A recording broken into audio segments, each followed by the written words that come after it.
And we've looked at how God is in the heavenly realms, but not by himself. There's a whole staff team that the Bible calls the divine council. But in the Bible, there are still more beings in the spiritual realm, like the cherubim and also the angels. So let's talk about them.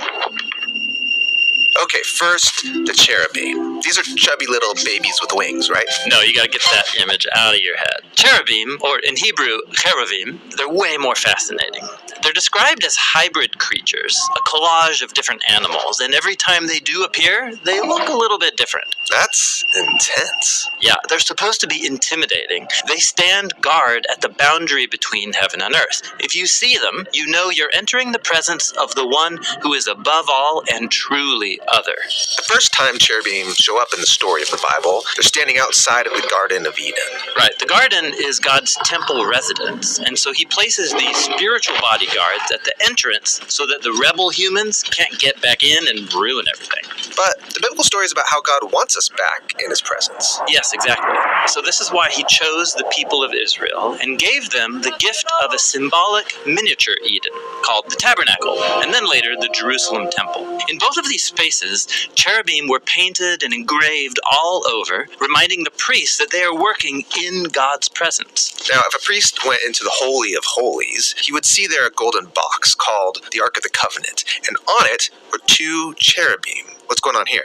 Well, the biblical authors describe the ark as the footstool of God's throne, which the cherubim are carrying. Like we read in Psalm 99, God sits enthroned above the cherubim. But there was no actual throne above the box. Right, the Israelites weren't supposed to represent God with any physical image. But when the prophets had visions about this space, they saw Yahweh sitting on his throne. Okay, so cherubim guard the sacred space, carry God's throne, but why do they look like animal mashups? Well, they're symbolic representations of all the creatures of the earth, because they all belong to God.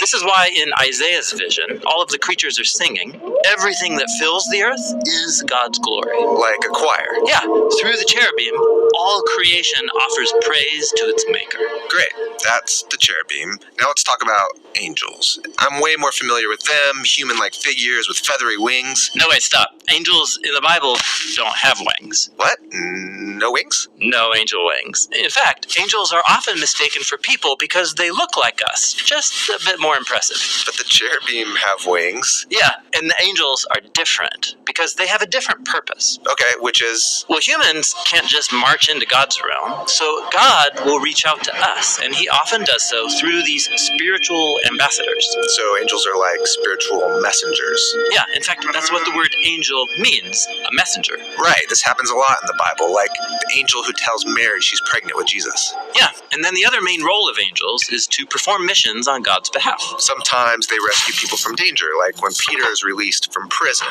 And there's some really cool angels, like Michael and Gabriel. Yeah, the name Gabriel means God is my power, and Michael means who is like God. But also notice, these names point to God, not to the angels. Like humans, the angels are images of God's presence and power. But still, how cool would it be to meet an angel? Yeah, and maybe you will, and maybe you already have. But no one in the Bible is ever encouraged to go looking for angels, and when angels do show up, people are usually puzzled or freaked out. So, angels are really awesome, but they play a supporting role in the Bible. Yes, because God's ultimate purpose is to bring humans back into his presence in a reunited heaven and earth. And in the meantime, he uses angels to guide and to serve his people.